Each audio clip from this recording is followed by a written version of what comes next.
Bueno, buenos días a todos y antes de nada darles las gracias por una invitación tan relevante, todos directores de programa. Y aquí viene un chico joven a hablar sobre el impacto de la tuberculosis y el VIH. En fin, es un tema que probablemente valdría la pena en una maestría entera, ¿no? Porque hay muchos aspectos.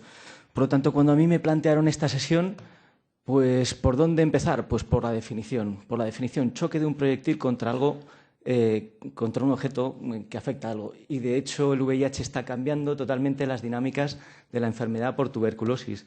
La siguiente acepción, huella o señal que deja, pues desde luego deja una señal en el sentido de que cambia la presentación clínica de la tuberculosis y la hace mucho más difícil de diagnosticar. Efecto aplicado a una fuerza bruscamente. Pues hay un incremento bastante grande de casos, es decir, el VIH per se es el factor de riesgo más importante para el desarrollo de la tuberculosis, como veremos ahora. Golpe emocional producido por una noticia desconcertante. Es desconcertante en el sentido que está creando una mortalidad sin precedentes. De hecho, en gran mayoría de países lo que nos encontramos es un 20, un 30% de mortalidad en los coinfectados.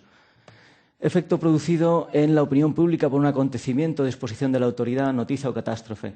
Y esto es una catástrofe, sin duda alguna. ¿Por qué? Pues porque crea mucha más mortalidad, crea muchos más casos, es más difícil de diagnosticar y encima si esto nos lo encontramos en sistemas de salud con una respuesta medianamente tardía, hace que los casos tengan una presentación más tardía que de nuevo incrementa la mortalidad, incrementa el gasto en el sistema sanitario. Volviendo un poco a lo que sería el impacto, como ven ustedes, aquí tenemos el reporte del año 2013 de la Organización Mundial de la Salud y dentro de las 5 prioridades comenta esto, ¿no? Alcanzar a los casos perdidos. ¿Por qué es importante el TB-VIH? Porque el TB-VIH es una fuente realmente no medida de casos perdidos. Como son más difíciles de diagnosticar, no se encuentran. Piensen que es más sencillo diagnosticar a un BK positivo que un BK negativo o que un paciente ganglionar. Mucho más complicado. También hacer una aproximación al problema de la tuberculosis MDR como una crisis de salud pública. El motivo de esta sesión es hablar de la TB y el MDR, que tiene un impacto considerable. No solamente el estudio que ha presentado Pepe sobre la MDR y el VIH en Haití. Esto es una realidad que muchas veces no está medida porque los pacientes se mueren antes de llegar a un diagnóstico. Acelerar la respuesta a la TB y VIH. Igual, la misma relevancia con el título. Incrementar la financiación, no tiene nada que ver con mi tema. Y asegurar una rápida introducción de las nuevas innovaciones. Hablaremos también del GeneXpert, porque el GeneXpert se está cada día estableciendo más como una herramienta no solamente inmejorable para el manejo de la MDR, también para el diagnóstico de la TB. Ahora comentaremos un poquito también. Por lo tanto, el índice, vamos a dividir esta sesión, estos próximos 15 minutos que quedan, en el impacto del VIH desde el manejo clínico del paciente, es decir, desde el punto de vista de los enfermos y de los médicos, cómo nos está complicando tanto el diagnóstico como el tratamiento, complicaciones variadas, porque no solamente es diagnóstico y tratamiento, es número masivo de pastillas, afectación desde el punto de vista social, como alcoholismos, drogodependencias, etcétera, y cómo todo esto tiene un impacto sobre el pronóstico, un impacto muy negativo en el pronóstico de la tuberculosis. Por otro lado, veremos el impacto del VIH en las actuaciones de salud pública y de control de la tuberculosis. ¿Qué nos hace falta y qué se debería estar haciendo? Finalmente, otras consecuencias. En cuanto al impacto en el manejo clínico, comentar que al final el manejo clínico del paciente TB-VIH se hace mucho más complejo, donde hay muchas cosas que encajar y pequeños detalles que tener en cuenta. Aquí les pongo al doctor Ignacio Monedero, 9 años más joven, trabajando en África Central, para que vean cómo se estropean los cuerpos. En fin, en África Central, llevando la asesoría de tuberculosis y VIH de un pequeño país con unas condiciones de TB-VIH muy, muy altas.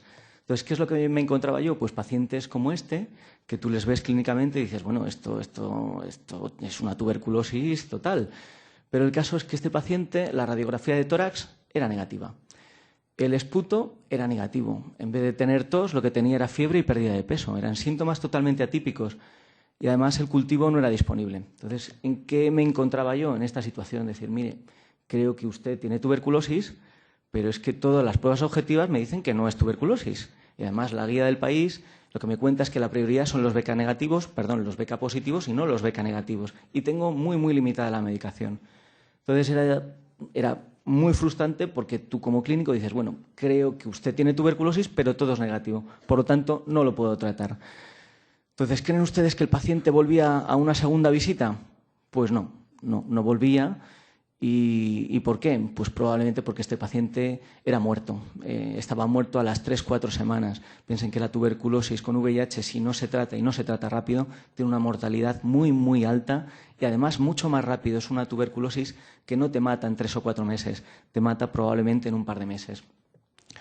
En fin, esto también nos da la razón que mis pacientes no volvían pues porque estaban muertos, por estudios que se han hecho en África del Sur, donde veían que la gran mayoría de pacientes con VIH con muertes de causa desconocida, lo que tenían era tuberculosis pulmonar activa, pero BK negativa. Es decir, la presentación es completamente distinta y, como decimos en España, a mí se me pasaban por delante de las narices y esto, como médico, asumirlo es muy, muy frustrante. Era el año 2005, en fin, las guías estaban ahí, en fin, yo un poco todas estas cosas me las creía. Pero a día de hoy las cosas han cambiado. La prioridad probablemente en este tipo de casos confectados son los BK negativos, aquellos pacientes que tienen una posibilidad alta de morirse. Pero cuando voy por los países de América Latina y de otros lugares y presento esta misma diapositiva, les pregunto a la gente, ¿esto está pasando en su país? En todos los países donde hemos dado estos cursos de TB-VIH me han dicho, sí, está pasando. Esto está pasando en América Latina, está pasando en China, está pasando en África del Sur y, claro, está pasando en el año 2013. Por lo tanto, creo que necesitamos hacer un cambio de mentalidad en el mundo de la tuberculosis y ya no pensar en el diagnóstico académico de la tuberculosis, sino en la sospecha o la probabilidad de tuberculosis en el paciente VIH. Necesitamos, como clínicos, convertirnos no en un test tan específico, sino en un test mucho más sensible, porque si no, no captaremos a esos casos que se nos están escapando. Esto a nivel clínico, pero por otro lado necesitamos test diagnósticos que sean mucho más sensibles. ¿Cuáles son esos test diagnósticos más sensibles? Pues el screening a través de los síntomas, las 4 preguntas, fiebre de cualquier duración, pérdida de peso, tos de cualquier duración, ¿vale? Sudoración. Igual nuevos métodos, o no nuevos, pero adaptados a esta nueva realidad, pues el esputo inducido, esputo concentrado y principalmente el GeneXpert. ¿Por qué el GeneXpert? El GeneXpert lo podemos utilizar para 2 cosas. La primera, que ya se ha comentado aquí, para diagnosticar la mutación en el RPOB, por lo tanto, resistencias a rifampicina, pero por otro lado, tiene una sensibilidad similar al cultivo en medio líquido. Por lo tanto, es estupendo para los pacientes VIH. Es decir, cogiendo el esputo, en apenas 2 horas, ya te va a decir si es tuberculosis o no. Es fundamental que si queremos dar una respuesta o frenar el impacto de la TB-VIH a nivel clínico, el GeneXpert debe ser expandido. Entonces, si hay aquí alguien de CFEI, lo que le pediría es que, por favor, abaraten los costes. Esto es una realidad, ayudaría a que mucha gente no se muriera. Y en cuanto al tratamiento, comentar que en el tratamiento ya sabemos bastante mejor que en el año 2005 qué dar, cuándo darlo. Es decir, el qué, el cómo y el cuándo. De hecho, el tratamiento ahora mismo es bastante simplificado. Como ven ustedes, prácticamente con una pastilla de medicamentos combinados, ¿no?, que incluye rifampicina, isoniazida, piracinamida de tambutol, la tripla, que incluye pues eso, entracitabina, tenofovir y efavirenz, prácticamente una pastilla al día, ya estás tratando el VIH, y el cotrimoxazol.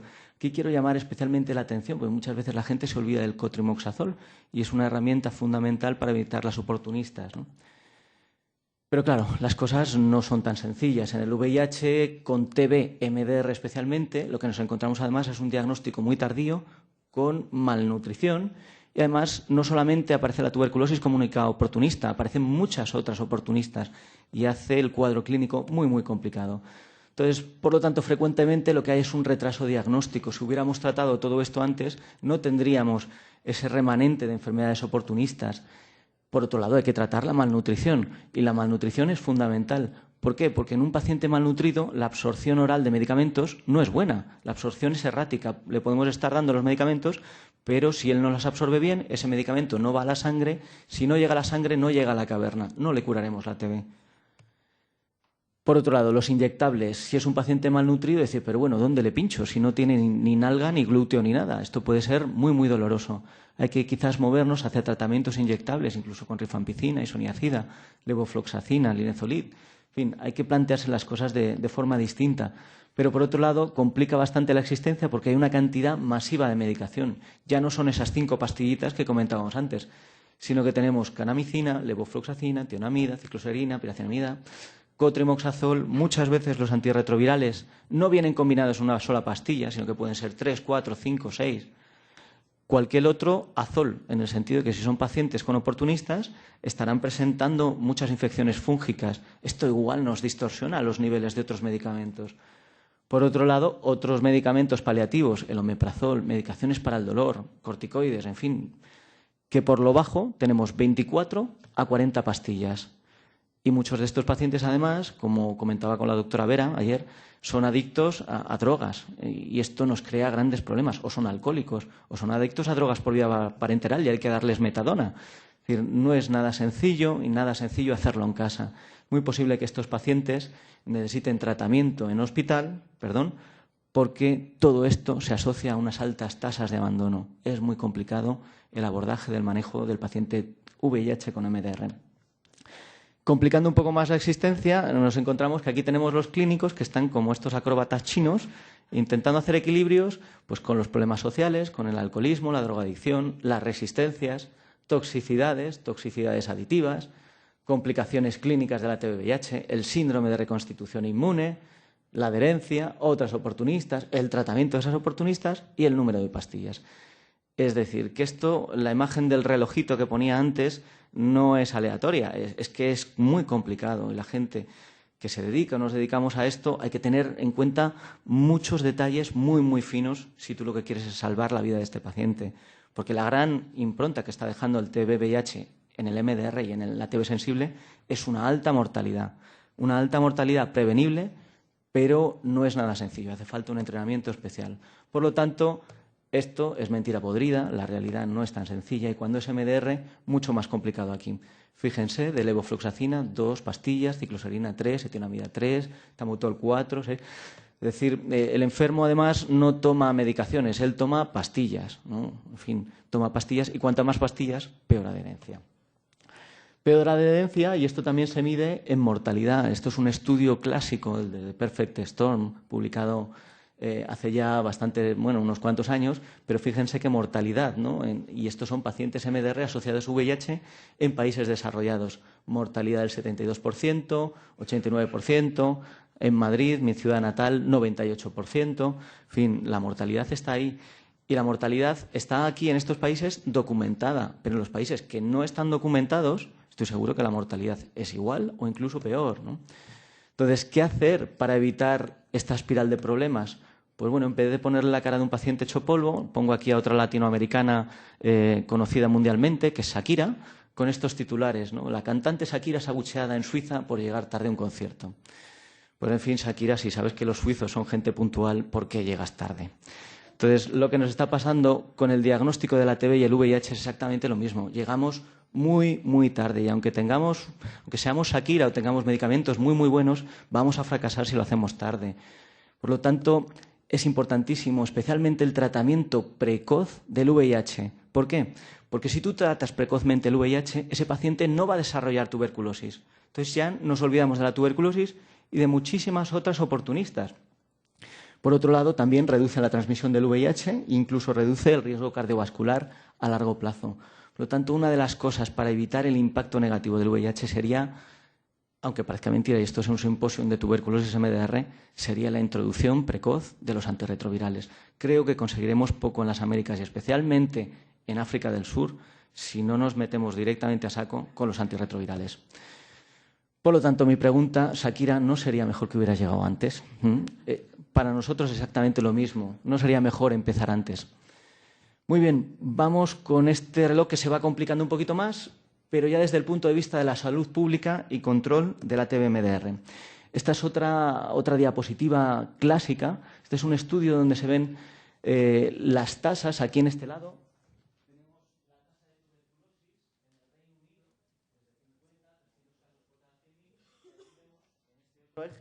Cómo están variando en función del año. ¿Qué es lo que ha pasado en todos estos años? ¿O por qué la tasa de tuberculosis en Reino Unido bajó del 300 a menos del 40-30? Estos simplemente son factores socioeconómicos. La gente vivía mejor, comía mejor, tenía más acceso, bueno, ya no tanto a tratamientos, pero la gente podía vivir en casas apartadas, por lo tanto la transmisión se reducía. Y aquí llegamos con la era antibiótica, es decir, con los antibióticos hemos conseguido reducir, realmente si queremos tener una lucha importante contra la tuberculosis, donde hay que hacer es ahí, en los factores socioeconómicos. Pero desgraciadamente nosotros somos médicos y lo que sabemos hacer es esto. Esto es una tarea de los políticos.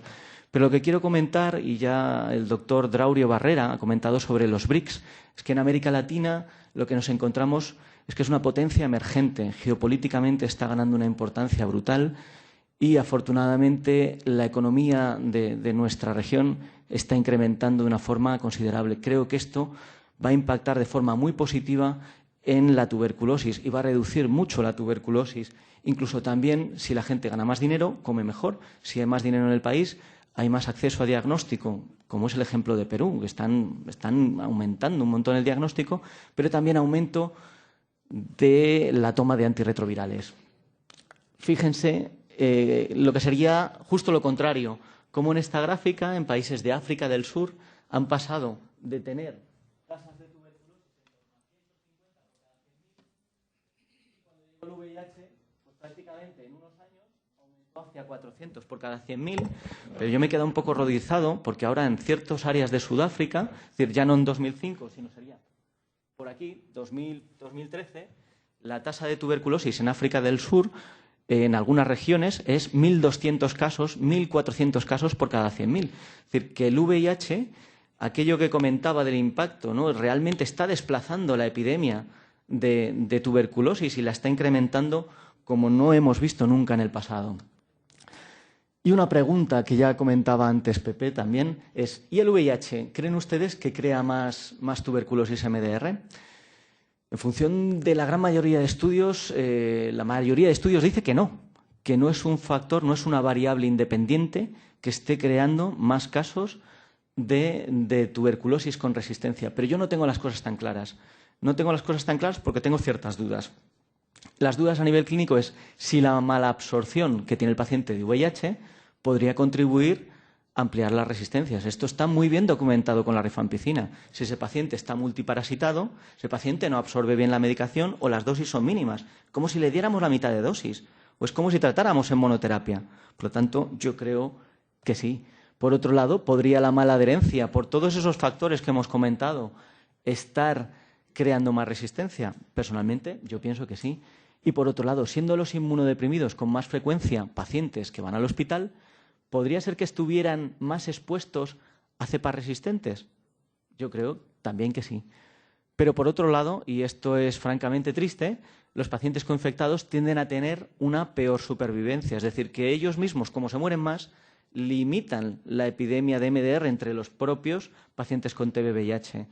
Pero claro, esto no quiere decir que la cosa vaya bien. Esto quiere decir que de nuevo llegamos tarde y que hay una muerte precoz antes del desarrollo de tuberculosis MDR o una muerte precoz antes de que se lleguen a diagnosticar. Y de hecho, fíjense, esta es una publicación que hicimos con todo el grupo de Dominicana, que están por allí al fondo, donde lo que analizamos fueron los resultados y el impacto del manejo adecuado que hicieron de la TB-MDR durante los primeros años. De hecho, consiguieron una curación del 74% en unas condiciones muy precarias de recursos. Es decir, que volviendo al mismo lema que ha habido en estas presentaciones, la MDR se puede curar, se puede conseguir. Y, en fin, República Dominicana con un 74, 75%, incluso 78%, según los distintos grupos. Es decir, que esto es realizable. Pero lo que quiero yo llamar la atención es que en estos pacientes, fíjense, la proporción de TB-MDR con VIH era apenas de un 2%. Pero la prevalencia de VIH entre los pacientes con tuberculosis normal es del 20%. ¿Por qué hay esta discrepancia? De nuevo, esta discrepancia no lo sabemos muy claro, pero cuando empezamos a hacer este estudio, lo que vimos es que se morían más. Se morían mucho más. Se morían en la lista de espera o se morían esperando el diagnóstico o ni siquiera llegaban. Entonces, lo que tenemos aquí es una vuelta de tuerca más donde las cosas se complican y ya no es con la MDR sino con la XDR. Vuelvo a poner otro artículo clásico que es la epidemia de XDR en pacientes VIH de Kuala Zulu. 98% de mortalidad con una mediana de 2 semanas, es decir, mata más y mata muchísimo más rápido. El pronóstico, pues desde luego, cae por el piso. Desde el punto de vista de salud pública, ¿qué podemos hacer? Estas son las 12 actividades, ¿no?, que propone la Organización Mundial de la Salud, que antes eran interinas, ahora ya son definitivas, afortunadamente. No me voy a meter en explicar todas ellas, pero yo me metería, enlazando con el tema clínico, con estas 3, ¿no?, que serían la búsqueda intensiva de casos, fundamental si queremos parar, terapia preventiva con isoniazida y, en rojo, el Targa. Por el Targa probablemente está preveniendo más tuberculosis que incluso el TPI, y control de infección. Estas que tenemos en el grupo A las voy a explicar, pero de una forma un poquito menos académica. Aquí tenemos una foto de 2 viejitos que llevan... ya terminamos. 2 viejitos que llevan toda la vida juntos, no se hablan ni se miran. Y bueno, uno que tiene en la cabeza la tuberculosis, el otro tiene en la cabeza el VIH. Están sentados en el mismo banco, pero la comunicación es bastante mala. O incluso también puede pasar que sea entre el programa y el clínico. Tenemos un problema grande de falta de comunicación entre los 2 programas. Es decir, si no conseguimos una buena comunicación entre programa de TB y programa de VIH, realmente lo que tendremos es que el paciente se muere justo ahí en el medio o que llega muy, muy tarde. Muy bien, por lo tanto, necesidades, pues hay que actualizarse a las nuevas realidades que tiene la tuberculosis, que es la formación, la aceptación de las nuevas realidades, principalmente tuberculosis con VIH, tuberculosis con MDR, y especialmente hacer un vínculo, lanzar puentes con el programa de VIH, conseguir más fondos de salud, fortalecimiento y gestión. También comentar que América Latina es una economía emergente y además potente. Sin embargo, hay un proceso que llamamos la transición epidemiológica que nos puede complicar la historia, que es que cuanto más dinero, la gente acaba comiendo más, hay más obesidad y la diabetes está ahí y será probablemente uno de los nuevos retos. No me voy a meter mucho, comentar que la diabetes lo cuento al hilo de TB-VIH. ¿Por qué? Porque todo lo que aprendemos en el mundo del TB-VIH nos servirá para diabetes. ¿Por qué? Porque es más difícil diagnosticar la TB con diabetes. Bueno, conclusión. Para limitar el impacto de la epidemia VIH probablemente es fundamental a nivel clínico una búsqueda intensiva de casos, que es lo que nos va a mejorar el pronóstico, fortalecer el manejo de casos clínicos de TB-VIH y comunicación entre especialistas para bajar mortalidad. Igual también fundamental para bajar la transmisión, pues eso, tratamientos precoces efectivos y a nivel de salud pública, aplicación de las actividades colaborativas de TB-VIH. Finalmente, y haciendo un guiño a nuestros compañeros del Perú, les cuento aquí la piedra del Inca. Para los que lo conozcan, esto está en Cuzco. Para los que no lo hayan ido, es una piedra que está encajada entre, creo que son como 9 o 12 aristas distintas, ¿no? 12 aristas, ¿no? Pero bueno, hay la leyenda que dicen que vinieron los marcianos a ayudar y por eso. Yo realmente pues no lo creo. Yo creo que esto lo hicieron americanos, lo hicieron con mucha visión, con mucho esfuerzo y sobre todo con mucho trabajo. Por lo tanto, no es la primera vez que en América Latina se encajan cosas imposibles. Así pues, y citando a unos reggaetoneros, que nunca pensé que citaría a unos reggaetoneros en una conferencia de este tipo, comentar de una canción: Soy América Latina, un pueblo sin piernas, pero que camina. Y, de hecho, antes había puesto fotos de hace 9 años, hace 17 años, con la doctora Ana Scardigli. Estuvimos trabajando en un proyecto en las favelas de Belo Horizonte, en Brasil, y en un hospital de emergencias. Todo lo que he visto es mejorar. Por lo tanto, creo que en América Latina vamos caminando y en una buena dirección. Muchas gracias y tan solo invitarles el año que viene a Barcelona, ¿vale? Estaremos ahí e intentar hacer un track en castellano. Muchas gracias.